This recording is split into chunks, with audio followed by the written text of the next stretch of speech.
new video from Digital Spy. This time we're taking a closer look at the next, fingers crossed, chapter in the MCU.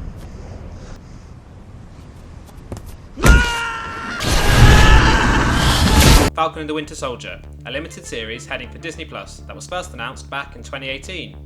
What's life like now that the Star-Spangled Avenger is gone? How will the world react to a new Captain America? And how does Winter Soldier keep that metal arm so shiny? Join us as we get you up to date on everything you need to know about this new series.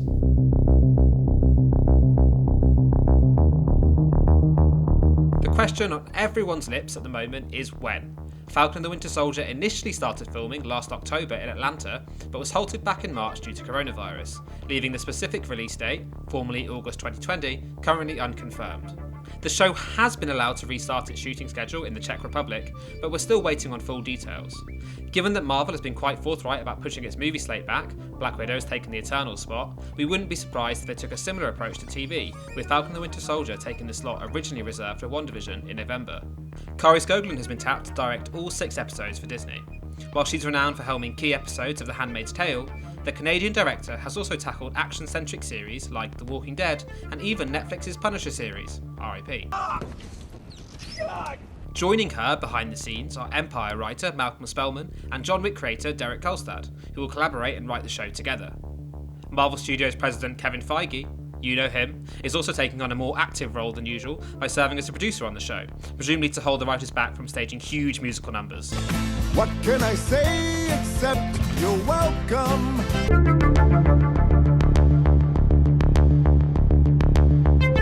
It should probably come as no surprise that Anthony Mackie and Sebastian Stan will pull up the spandex once again to play the titular heroes in the show, although perhaps we should be calling Sam Captain America now post-Endgame.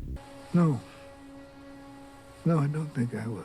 Joining them in the fight against evil will be Emily Van Camp's Sharon Carter. The last time we saw Agent 13, she was making out with her great uncle Steve Rogers in Captain America Civil War. Presumably, that uncomfortable plot point will be glossed over in favour of some S.H.I.E.L.D.-related shenanigans instead. At Comic-Con in 2019, it was revealed that the evil in question will be none other than the iconic Captain America villain, Baron Zemo, with Daniel Bruhl also reprising his role from Civil War. He'll be suitably chilling thanks to the debut of Zemo's trademark purple mask from the comics.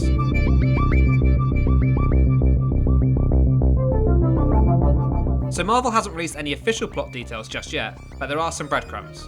For instance, the show's official logo includes Captain America's shield, which suggests that Bucky and Sam will be working in Steve's shadow, at least to start with. Writer Mark Bernardin reinforced this notion during a recent podcast when he suggested that the government will resist Steve's wishes, arguing that Sam Wilson shouldn't be the new Cap. This has all been but confirmed as a key plot point thanks to concept art shared around the launch of Disney+, as well as multiple interviews with the cast and crew. All of these breadcrumbs lead to the inclusion of a character from the comics called US Agent, set to be played by Wyatt Russell. In the art and a leaked set photo, Wyatt Russell's costume is almost identical to Steve Rogers, which makes us think he's the US government's preferred choice to take over Cap's mantle. In the comics, US Agent, or Super Patriot as he was once known, is a kind of anti-Captain America, basically a patriotic villain, so we expect to see Bucky and Sam come up against Russell's character as they, presumably, try to continue Cap's legacy. Baron Zemo's involvement has also led some to believe that Falcon the Winter Soldier is setting up the arrival of a brand new Marvel team, which he led in the comics, the Thunderbolts. Initially masquerading as heroes, the Thunderbolts secretly worked as villains before a change of heart put them on the path of real heroism, much to Zemo's annoyance. Whether they end up appearing on the show or not, it's easy to see how Zemo's increased profile in the MCU could lead to this somewhere later down the line, especially when you consider that in the comics, the Thunderbolts have had quite an expansive roster. Now, bear with us a minute. The Thunderbolts are particularly interesting right now, because they have their very own Black Widow, Yelena Belova. If that name sounds familiar, it's because she'll be making her debut MCU appearance, thanks to Florence Pugh, when Black Widow releases later this year.